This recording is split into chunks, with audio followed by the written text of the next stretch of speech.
But the one that you guys were saying was during that long speech, he's like, I got all your letters, and they touched me. And you, Elliot, said, in my butt. And then the movie should just cut there. Like it was a big shaggy dog. It was an hour and 45 minutes set up just so he could say in my butt at a surprising moment.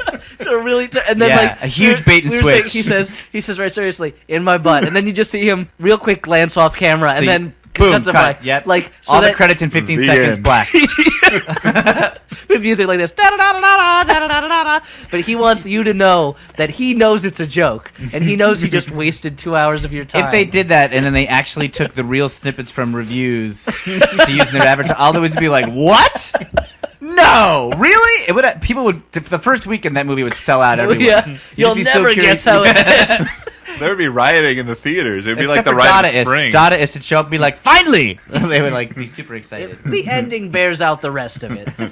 Okay, so there's not a lot to talk about in this movie, so let's skip to the ending, which is the most awesome part fantastic. By far. Okay, so it turned out that her husband was going to have an affair on her, but she figured it out and proved that she loved him by doing him and taking his shoes off. So, and he's in his car. He's going to die in a car crash. She calls him, and there's about, 15 minutes of him fumbling with the cell phone while his car swerves around. She's like, okay, I know he's going to die at mile 220. I'm going to go out. I'm going to drive out. I'm going to meet him there. She's like calling him on the phone. She's like, oh, just, do you trust me? Turn around. And he like turns around and a car sort of swerves around and you're like, oh, it's all right. And then, whoops, I dropped my phone. He drops his phone. My car stalled. And then he's What's like, happening? The car won't start. And then a tractor, an 18-wheeler starts coming down the bend. Very flammable. Like apparently. A gas and he's like, I don't know whether to pick up my phone or start the car. Get out of my car. Ah! Yeah, he doesn't simply unbuckle and run out of the car, which I think a normal is person would do. Really So then he got, and then let's just say that we're like, well, of course he's going to live. Why would God put her through this and he doesn't cheat on his wife. They've reaffirmed their love for each other. I guess she's going to go to church more often. Of course he's going to live and this is going to be a happy ending. Yeah. Nope. That big truck smashes through the roof of his car and you're like, oh, okay. Well, he's still going to be okay. Maybe he ducked on the point of impact or something. No, truck blows up, car blows up also. It's this weird Twilight Zone ending where you're sort of supposed to be like, oh, I see, in this time loop, she sort of caused his death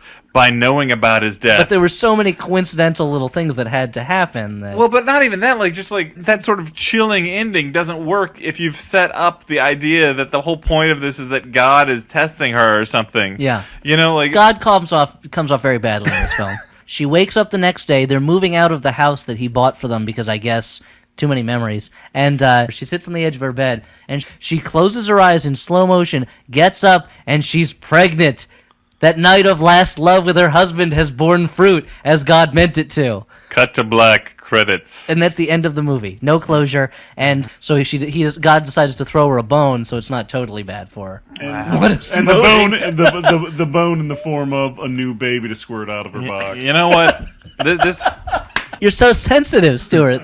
This is a movie that was a lot of nothing for about an hour and 20 minutes, and then the craziest ending in history. Yeah, I thought the ending was a joke for a minute, and then I realized this wasn't a comedy. It's like Andy Kaufman directed a movie. He was like, I'm just gonna do a really serious melodrama. Where you watch this annoying movie for an hour and a half, and then it an gets awesome crazy. explosion, and then a pregnant lady. This is just for posterity's sake. If I ever die in a car accident, I really want there to be an awesome explosion to punctuate it for me. So okay, so if I do die in a car accident, somebody blow up the car. Yeah, okay, I will follow you around every time you're in a car. I will have a couple of gas cans and just follow you around. Yeah, no, I agree entirely. The last 10 minutes of this movie are just zaniness. It's the constant what more can we throw in his path to keep him from maybe make him die in that car and then make him okay and then he dies anyway. But I can't drop my phone again. But for the audience, just so they understand exactly what we're talking about, it's like if you went to see Raiders of the Lost Ark and Indiana Jones is falling off of things and guys are punching him in the face and there's explosions and he gets through all of them, and then just at the last minute when he's about to save the day, someone stabs him in the neck and then he dies. And it's like, wait a minute, hold on, why did you? Wait, but it was implicitly promised that when he went through all of the trials, he would survive at the end and win. Why would? Okay, and then Karen Allen's pregnant. That's pretty good. And the child's name would be Mutt. In my butt.